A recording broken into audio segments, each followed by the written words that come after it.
I thought I had a happy life, a great job, a loving wife, and 3 wonderful kids. Then an email shattered everything.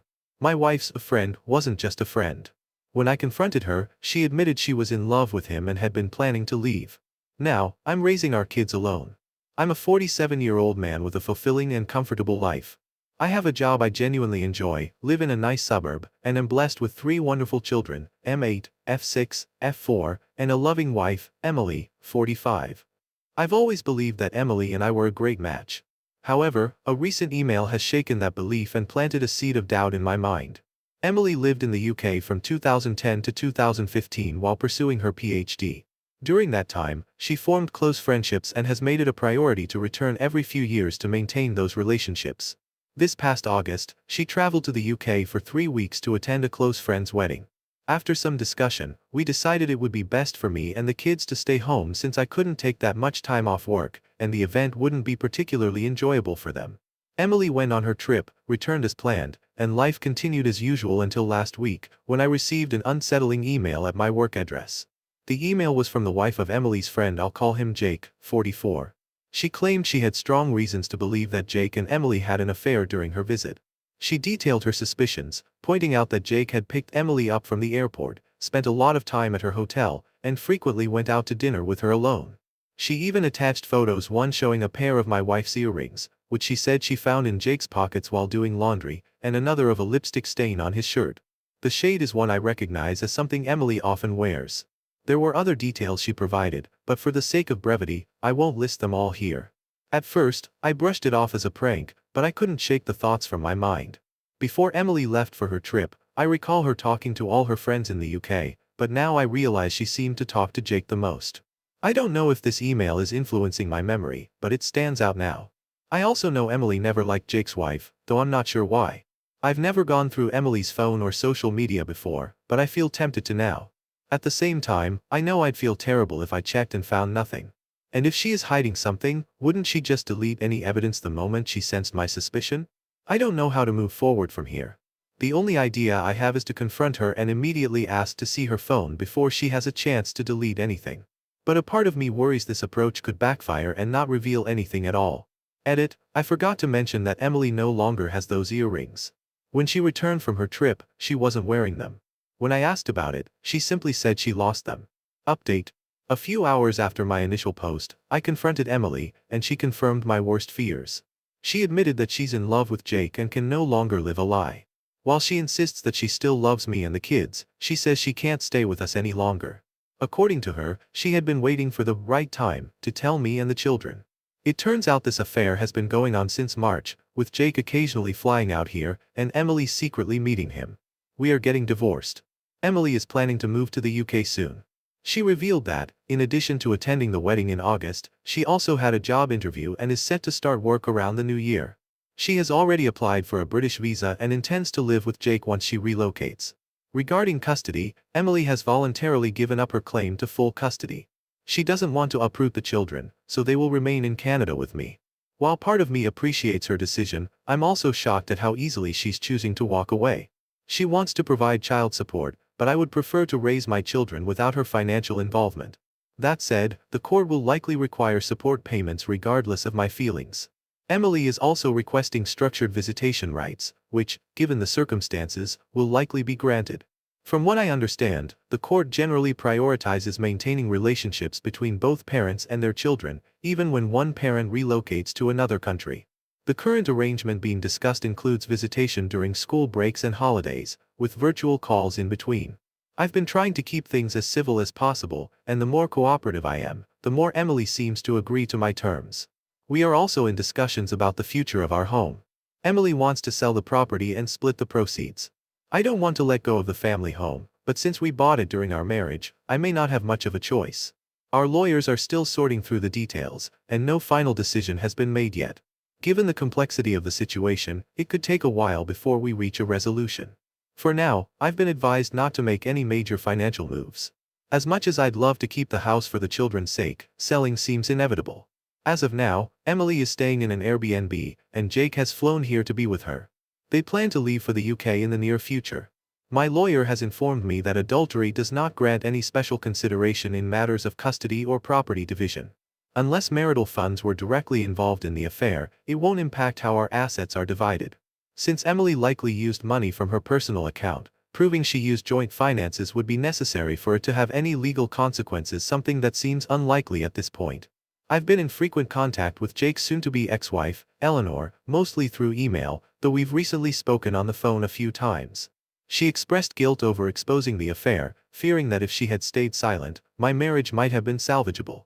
I reassured her that, given the gravity of the situation, divorce was inevitable for me. I'd rather know the truth than be kept in the dark about something this significant. Eleanor even shared messages and other evidence of their relationship, but since Emily has openly admitted to the affair, it holds little relevance in legal terms. Eleanor also shared more about Jake, revealing that this is his third known instance of infidelity. She has reached her breaking point and sees no chance of reconciliation. According to her, Jake has no interest in raising children who aren't biologically his, which likely explains why Emily isn't fighting for custody. Eleanor's divorce is expected to be far more contentious than mine, as both she and Jake are seeking full custody of their children and disagree on several other matters. I haven't had much time to process everything. These past 2 weeks have felt like a blur.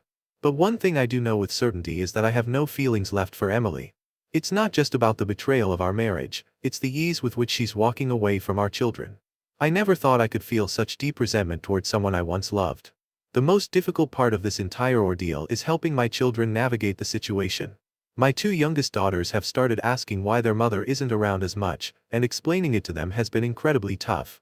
My eldest seems to have a better grasp of what's happening, but he has become noticeably withdrawn and quiet. Thankfully, my family has been incredibly supportive. My children have received thoughtful letters from their cousins, which I read to them each night. My siblings have also been sending gifts for the kids, and one of my brothers, along with his wife, visited over the weekend. My sister-in-law even prepared meals for us, some of which are still in the freezer. They also kept the children entertained while I met with my lawyer. My other siblings have also offered to help with childcare whenever I need them, which I deeply appreciate. In addition, my parents have been calling daily to check in on us, and my 78-year-old mother has already arranged to stay with us for 2 weeks in November to help around the house. The unwavering support from my family has made this ordeal much easier to bear, and I am incredibly grateful for all they have done. To those who encouraged me to confront Emily after my last post, I sincerely appreciate it. I was tempted to dismiss Eleanor's message, but the thought lingered in my mind. Your advice gave me the strength to take action. Emily has proven herself to be dishonest, and I have no doubt that her idea of a better time to tell me was simply whenever it would be most convenient for her and Jake. Update. This isn't so much an update as it is an opportunity to vent now that I've had more time to process everything. Throughout our marriage, Emily frequently traveled between Canada and the UK. While she insists her affair with Jake only began in March 2024, I'm convinced she's lying. It's almost certain this has been going on for years. The level of preparation she had before I confronted her makes it clear both to me and those around us that she had been planning this for a long time. Within days of our confrontation, she already had key legal documents ready. And the fact that Jake arrived in Canada so soon after our conversation suggests they had pre-arranged the timing of her confession. Looking back, it's obvious Emily had been carefully setting things up to ensure a smooth transition. She had applied for her visa well in advance, secured a job, secretly appraised our family car, which was under her name, and even sent personal belongings with Jake to the UK during his hidden visits, all without me suspecting a thing. I can't help but wonder how deep this deception goes, though I doubt Emily will ever admit the full extent of it. Adding to the betrayal, it turns out she had been in contact with a lawyer long before I confronted her. Given everything, I now suspect she secured her job even earlier than she claimed, possibly to make it seem like a last-minute decision rather than a calculated move. 2 of her friends have since reached out, expressing shock and disappointment over her actions. One of them, Janet, mentioned that another mutual friend confirmed Emily had been consulting a divorce lawyer as early as late August or early September. That same friend also verified my suspicion that Emily had been shipping her belongings to the UK through Jake during his secret visits. I've been losing sleep, constantly replaying the past few months in my mind, and certain details now stand out. For instance, when Emily left for the UK in August, she packed 3 fully loaded suitcases, claiming they were filled with gifts for her friends. At the time, I didn't question it, though it did seem excessive. But when I picked her up from the airport after her trip, I noticed her luggage was significantly lighter. Looking back, it seems obvious along with attending the job interview she admitted to, she had also transported a large portion of her personal belongings overseas. This would explain why, since her return, she's been wearing a noticeably smaller selection of clothes. Despite everything, I was still caught off guard, and I completely blame myself. Looking back, I can now see the warning signs I chose to ignore. I never thought Emily was capable of something like this, and a part of me wonders if things could have turned out differently had I been more attentive and assertive. The hardest part is knowing that my children are the ones suffering the most because of my ignorance. While I stood by, unaware, my wife was already building a new life without us. Most of the people in my life are now aware of my separation from Emily. I no longer wear my wedding band, and when friends and colleagues noticed its absence, I explained the situation. A close friend, along with several Reddit users who reached out privately, suggested I consider DNA tests for the kids, given Emily's history of lying and frequent travel. While I understand their reasoning, I would never do that. My children are mine, and no test will ever change that. Life without Emily has been incredibly challenging. Mornings are a chaotic scramble between getting the kids ready and rushing out the door. I'm barely making it to work on time half the week. The extra parenting responsibilities are exhausting, and with winter approaching, the thought of shoveling our large driveway only adds to my growing list of worries. The kids are also struggling. They don't enjoy most of the meals I prepare, and they resent how busy I've become.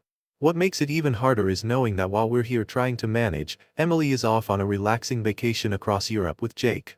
Our communication has become almost non-existent, and I only recently found out about her trip. I have no idea if she plans to return to Canada afterward or if she'll settle straight into what I imagine will be a comfortable life in the UK. On a more positive note, I recently took the kids to see their doctor. She provided several helpful resources and emphasized that time and open communication would be crucial for their adjustment. While I'm hopeful, I'd be lying if I said I wasn't worried. It's still early, but their emotions remain raw, and they've been acting out frequently. It's painfully clear that they're struggling to adapt to this new reality. Throughout it all, my family has been an incredible source of support. My mother arrived last week as planned, and things have already become noticeably easier. The kids love her cooking and enjoy spending time with her, and having her here has allowed me to focus on other pressing matters. Whenever the divorce is finalized, I plan to designate my eldest brother and sister-in-law as legal guardians for the children. They live relatively nearby and have already agreed to take on that role if needed, which brings me some peace of mind. However, I highly doubt this will be any time soon given my much busier schedule and Emily dragging her feet before traveling. The whole process has slowed to a snail's pace. One of the most challenging parts of the situation has been deciding what to do with our family home. After a lot of discussion with my family and careful consideration, I'm leaning toward selling it. Emily has already offered me slightly more than half of the proceeds since she sold our SUV right before leaving the country. My lawyer pointed out that selling the SUV before finalizing our financial agreements was premature on her part, especially considering I contributed around 40% of the purchase. He believes I have strong grounds to seek compensation elsewhere in our asset division, which aligns with Emily's offer to give me a larger share of the house sale. Given that I covered roughly 65 to 70% of the down payment and mortgage payments, getting more than half seems fair. The SUV was registered solely in her name, but since I contributed a significant amount, it's frustrating that she sold it without consulting me. Over the past few weeks, I've realized that my sedan is too small for the kids and inconvenient for my mother when she runs errands. So, I'll likely need to trade it in for something more practical. In return, Emily has graciously insisted I keep the furniture and appliances. Not exactly a grand gesture, but I suppose it's something. As much as a part of me wants to stay in our current home, moving is probably the better choice. I'd like to think a fresh start would mean less interference from Emily, though realistically, she'll likely meddle no matter where we live. I've been considering townhouses closer to my workplace, which would reduce my commute and place us near a highly rated school. However, my sisters pointed out that moving would mean the kids changing schools and losing their friends, yet another major adjustment for them. An alternative would be relocating to a smaller, more manageable home nearby, allowing them to stay in the same school while reducing my overall responsibilities. Either way, the thought of living in a home free of Emily's presence is comforting. Looking back, I realize how short-sighted I was in choosing this house. Its location was far more convenient for Emily's job than mine. At the time, it made sense since the kids' school was near her workplace in case they needed her during the day. But now, none of that matters, and my daily commute is inconvenient. As for Emily's family, I haven't heard from them, nor do I have any interest in reaching out. Regarding her relationship with Jake, I don't actively wish for it to fail. If her life remains stable, she's less likely to disrupt ours. But I do take some satisfaction in knowing she has no idea about Jake's history of infidelity. I feel no moral obligation to warn her, and Eleanor shares the same sentiment. I've been making a conscious effort to check in on Eleanor regularly. Unlike me, she doesn't have strong family support. Her immediate family is enamored by Jake's wealth and insists she should do whatever it takes to keep him, despite the fact that neither she nor Jake has any real interest in reconciliation. The main purpose of this post is to clear up a few points that have come up in my private messages. I appreciate the concern, so I'll address several of these questions all at once. First and foremost, I'm still adjusting. While I've come to terms with everything, there are moments when I still feel bitter. Some days are harder than others, but overall, I'm managing, and the situation no longer feels as overwhelming as it once did. As for the kids, they're still adapting. They're resilient, but they've been through a lot. I'm considering enrolling them in a program that supports children of divorced parents. I just need to find the time to properly research it once my work schedule settles down.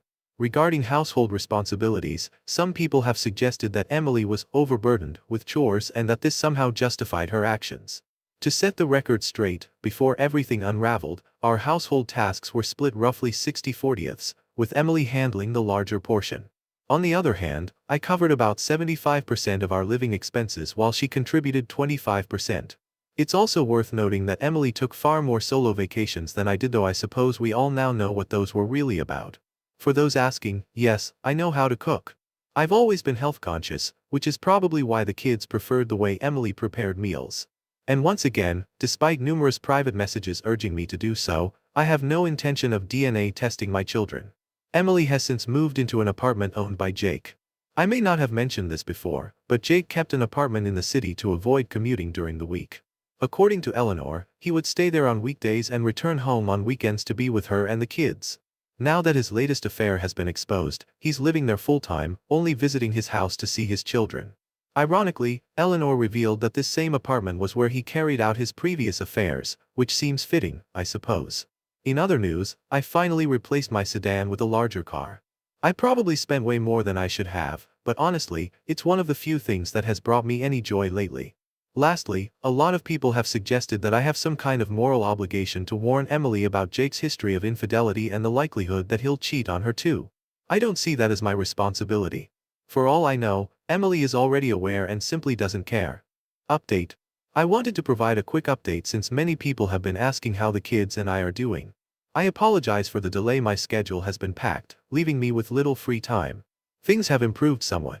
Life has become more manageable since I hired a nanny to help with the house and the kids. With her taking care of a significant portion of the weekly chores, I've been able to focus more on work. I do enjoy my job, but I've been working longer hours lately to stay on top of our finances. Between legal fees, the nanny's salary, and the car I likely overspent on, expenses have been piling up quickly. The downside of these extra hours is that I see less of the kids, though I keep telling myself this is only temporary. I try to make time for them on the weekends when I'm not working, but even that has been challenging. They're adjusting little by little, but I know it will take a long time if ever for things to feel remotely normal again. I'm still trying to figure out our long-term living situation. At this point, it's almost certain that the house will be sold. When that happens, I want to find a new place for the kids and me, one without any connection to Emily. Over the past few weeks, I've been in touch with Eleanor less and less. Part of it is due to my busy schedule, but mostly, I just don't see the point. Talking to her only serves as a painful reminder of what my life used to be. The biggest and most frustrating reason, however, is that Eleanor has decided to stay with Jake. She insists that he respects her, somehow, and that he has shown commitment to their family despite continuing his relationship with Emily. According to her, his commitment is evident in how he prioritizes their children over his new relationship and respects her personal space. It's a shocking reversal, considering that just a few months ago, she was determined to go through with the divorce. Now, she has abandoned those plans entirely. Then again, maybe I shouldn't be surprised. By her own admission, this isn't the first time Jake has cheated, and she has always forgiven him in the past.